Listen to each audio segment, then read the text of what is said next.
Hi guys, welcome back. आज की इस वीडियो के अंदर हम अपनी सबसे पहली लारावेल की एप्लीकेशन को क्रिएट करेंगे। तो क्रिएट करने के लिए हमने क्या करना है, हम इसको कहीं पे भी क्रिएट कर सकते हैं। जिस तरह से आपको पीएचपी के प्रोजेक्ट्स को रन करने के लिए उनको जैम्प और वहाँ पे रन करना पड़ता है htdocs के अंदर, तो वहाँ पे हमें प्लेस करने की ज़रूरत नहीं है क्योंकि लारावेल हमें ख़ुद भी एक सर्वर प्रोवाइड करता है। हमने जैम्प को इसलिए भी इंस्टॉल किया कि हम उससे MySQL यूज़ करेंगे, राइट। और मैं यहाँ पे डी ड्राइव के अंदर आ जाता हूँ और यहाँ पे एक फ़ोल्डर क्रिएट करता हूँ लारावेल ऐप्स के नाम से। ठीक है, यहाँ पे मैं लारावेल ऐप्स, तो इसके अंदर मैं अपनी सारी लारावेल की ऐप्स बनाऊँगा।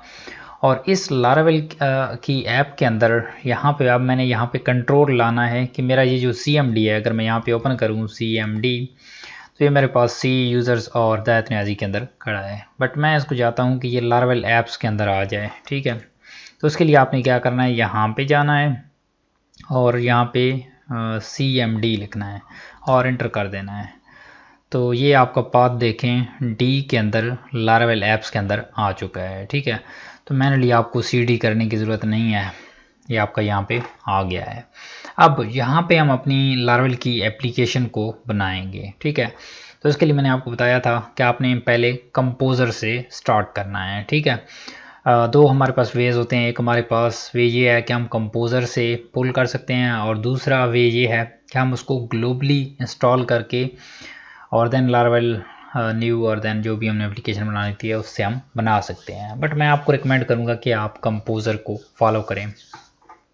एक ही कमांड होती है और आपकी जो एप्लीकेशन है वो बन जाती है, वहाँ से आपको ऑप्शन चूज़ नहीं करने पड़ते। So let's type the command composer, right. जो हमने कंपोज़र को इंस्टॉल किया था हम उसी को रेफरेंस कर रहे हैं और स्पेस देनी है और देन लिखना है create, right, create project, right, space देनी है, फिर लिखना है लारावेल, फिर लिखना है स्लैश और लारावेल। ठीक है, इतने तक आपने लाजमी लिखना है और देन आपने जिस तरह की एप्लीकेशन बनानी है उसको अपना नाम देना है। तो मैं कहता हूँ लारावेल 11 कोर्स। ठीक है, मैं इस तरह से इसको नाम देता हूँ। आपने एंटर करना है। अब ये क्या कर रहा है, आपकी ये वाली डायरेक्टरी बना रहा है आपके प्रोजेक्ट के अंदर, आपके इस फोल्डर के अंदर, और उसके बाद देन लारावेल को पुल करेगा। ओके, अब यहाँ पे देखें आपको एक एरर आया है, fail to download Laravel slash Laravel from dist, और उसके बाद कहता है कि जिप एक्सटेंशन ये दोनों मिसिंग हैं। ठीक है, जिसकी वजह से वो उसको स्किप कर रहा है। तो इस चीज़ को आप रिजॉल्व कर सकते हैं। ठीक है, ये कोई बड़ा इशू नहीं है। तो उसके लिए आपने क्या करना है, आपने यहाँ पे इसको क्लोज़ कर देना है क्योंकि ये हर बार जो भी चीज़ें पुल करेगा उस पर ये एरर आपको देगा। उसके लिए आपने यहाँ पे जो भी बनाया है प्रोजेक्ट उसको भी डिलीट कर देना है। अब यहाँ पे प्रॉब्लम क्या है कि आपकी INI के अंदर एक जिप फाइल होती है जिसकी एक्सटेंशन रिक्वायर्ड होती है और वो फाइल रिक्वायर्ड होती है, तो वो मिसिंग है। तो उसको आपने एनेबल किस तरह से करना है, तो उसके लिए आपने php.ini फाइल के अंदर जाना है जो आप यूज़ कर रहे हैं। ठीक है, CLI के अंदर, तो उसको आपने वेरीफाई करना है। तो आपने CMD के अंदर आना है, उसको आपने चेक करना है कि कौन सा आप यूज़ कर रहे हैं। तो उसके लिए आप डायरेक्टली भी यहाँ पे php.ini लिख के जो आपका करंट CLI का वर्जन होता है वो उसकी INI फाइल ओपन हो जाती है और यहाँ पे आपने सर्च करना है zip, और ये देखें ये एक्सटेंशन zip वाली हमारे पास कमेंटेड है। ठीक है, ये सेमीकोलन का मतलब होता है ये कमेंटेड है। अगर आप इस तरह से खोलना चाहते हैं तो आप खोल सकते हैं। इसके अलावा दूसरा वे ये है कि आपने जहाँ पे भी अपने PHP को इंस्टॉल किया है, हालांकि हमने जैम्प से किया था, तो मैं जैम्प के अंदर आया, PHP के अंदर आया और देन यहाँ पे PHP के फोल्डर के अंदर एक INI फाइल होती है, ये देखें php.ini फाइल, राइट। तो इस पर मैंने डबल क्लिक किया तो ये नोटपैड के अंदर ओपन हो गई। तो मैं यहाँ पे सर्च करता हूँ zip, ये देखें हमारे पास zip फाइल यहाँ पे मौजूद है।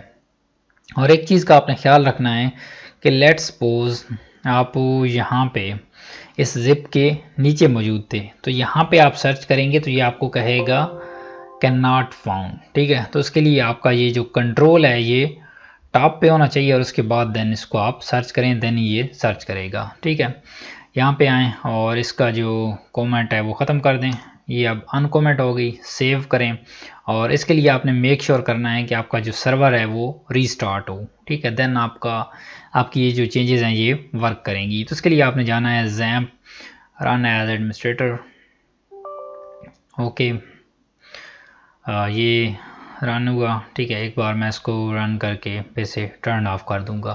तो इससे होता क्या है कि बेसिकली जो आपका वर्जन होता है वो अपडेट हो जाता है, ठीक है। INI फाइल आपकी अपडेट हो जाती है जब आपका सर्वर स्टार्ट होता है। अभी आप इसको चाहे तो बंद भी कर सकते हैं। अब मैं क्या करता हूँ, उधर ही अपनी ऐप्स वाले फोल्डर के अंदर चलता हूँ और फिर से अपनी न्यू एक एप्लीकेशन बनाता हूँ।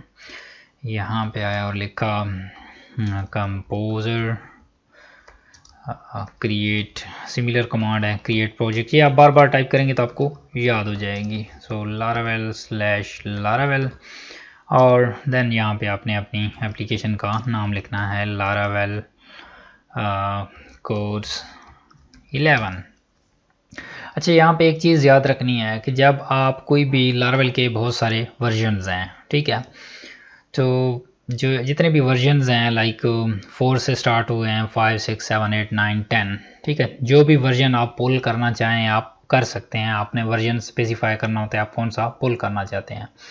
बट अगर आप कोई भी वर्जन स्पेसिफाई नहीं करेंगे, ठीक है, वर्जन स्पेसिफाई कहाँ करना होता है, ये जो लिखा हुआ है Laravel/Laravel, ठीक है, हमने कमांड के अंदर लिखा है Laravel/Laravel। तो इसके आगे आपने कॉलन डाल के देन कैप और उसके बाद वर्जन लिखना होता है कि आप कौन सा वर्जन पुल करना चाहते हैं, ठीक है। तो आप version specify let's suppose 9 specify करेंगे तो वो 9 वाला पुल होगा, और 9 का कोई भी आप पैच वर्जन भी चूज़ कर सकते हैं। अब इस तरह से अगर आप प्रोजेक्ट का वर्जन Laravel का वर्जन स्पेसिफाई नहीं करेंगे तो आपकी PHP से चेक करेगा आप कौन सा PHP का वर्जन यूज़ कर रहे हैं और उसके मुताबिक जो भी एडवांस वर्जन होगा उसको इंस्टॉल कर देगा। So in our case it's installing the Laravel 11, right, क्योंकि हमारे पास 8.2 है तो 8.2 के साथ Laravel 11 कंपेटेबल है, तो इस वजह से Laravel 11 इंस्टॉल हो रहा है, ठीक है। ये देखिए हमारे पास इंस्टॉलेशन हो रही है और हमारा जो जिप वाला एरर था वो चला गया है, ठीक है। वो हमें एरर नहीं आया क्योंकि हमने जिप को अनेबल कर दिया था। ओके, हमारी इंस्टॉलेशन कंप्लीट होने वाली है और हमारी फाइल्स जनरेट हो रही हैं, ठीक है। जितने पैकेजेस वगैरह इंस्टॉल होने थे वो इंस्टॉल हो गए हैं। तो इसलिए Laravel बहुत सारे पैकेजेस के साथ आता है, तो आपको बहुत सारी चीज़ें खुद से नहीं करनी पड़ती। Laravel बहुत सारी चीज़ें आपके लिए ऑटोमेटिकली कर देता है। यहाँ पे आपको एक छोटा सा एरर आएगा, वो देखिएगा। बेसिकली उसको आप एज अ वार्निंग कंसिडर कर सकते हैं, ठीक है। यहाँ पे इसने क्या कहा है कि आपको इस नाम से डेटाबेस क्रिएट कर सकते हैं, और किस तरह से क्रिएट करनी है, touch/database, और इस तरह से आप इसको क्रिएट कर सकते हैं, ठीक है, दोनों कमांड्स को यूज़ करते हुए।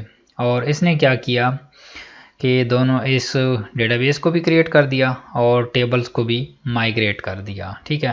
तो अब ये डेटाबेस हमारी कहाँ पे आ गई होगी। वैसे आपको भी डेटाबेस के अंदर परेशान होने की ज़रूरत नहीं है, बट बाय डिफ़ॉल्ट Laravel इस चीज़ को हैंडल करता है। पब्लिक के अंदर आएँ तो यहाँ पे पब्लिक के अंदर कहाँ पे आ गया, यहाँ पे हमें बात बता रहा है कि हमने डेटाबेस के अंदर आना है, ठीक है। तो हमने यहाँ पे अपनी डेटाबेस और यहाँ पे ये देखिए माइग्रेशन और ये चीज़ें मौजूद हैं और database.sqlite इसने क्रिएट कर दी है, ठीक है।